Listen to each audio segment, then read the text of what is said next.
The cost of living in this country is currently, it's not going to be, it is currently unsustainable. And there are people that they know this, but then they'll still look at somebody else that's struggling and then tell them they're not doing good enough. I want you to imagine somebody that makes $75,000 a year.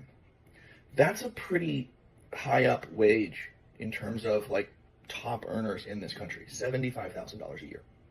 And we're going to go through some things here. This is a person with no debt outside of a car. And please don't hit me with the, you can go buy a car for, shut up, you can't, shut up, stop saying ridiculous things. An entry-level decent car is $30,000. So this person who puts $200 a month into insurance and they pay 5% into their 401k because shut up, people should be able to put money into their retirement. Because if you're not doing it now, you're never going to get to start doing it later. So after those two things come out of their paycheck and their taxes are paid, they bring home $53,850 a year from a $75,000 paycheck.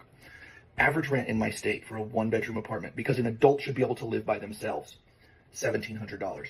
That car payment at 6% for an entry-level, very reasonable sedan, nothing fancy, the car payment's $579 a month.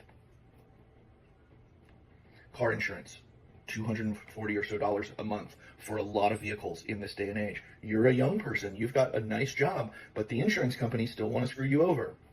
Food. You only cook at home. You never, ever go out. You only cook at home and you only eat decent quality food because a human being should be allowed to eat decent quality food. You pay $879 a month for that. You spend $250 a month in gas.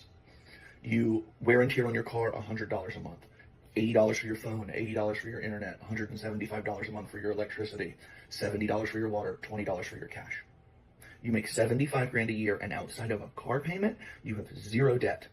Do you know how much money you have left over annually at a $75,000 wage? You do nothing. You don't own a Netflix. You don't go out on a date. You don't pay to go to a park. You don't go watch a movie. You do nothing. If you can't find it on the internet for free, you don't get to do it. If you can't cook it at home for your $800, you don't get to do it. You have $3,700 left over annually. That's like $320 a month. And there's going to be, well, that's $300. Shut up. Shut your stupid, contrarian, edgelord mouth. That's not a doctor bill, because God knows just because we have insurance doesn't mean that we don't still pay far out the ass when we go to the doctors. People like to be entertained. They want to date. They want to... There's those of you out there that will tell somebody living like this on $75,000 a year before taxes that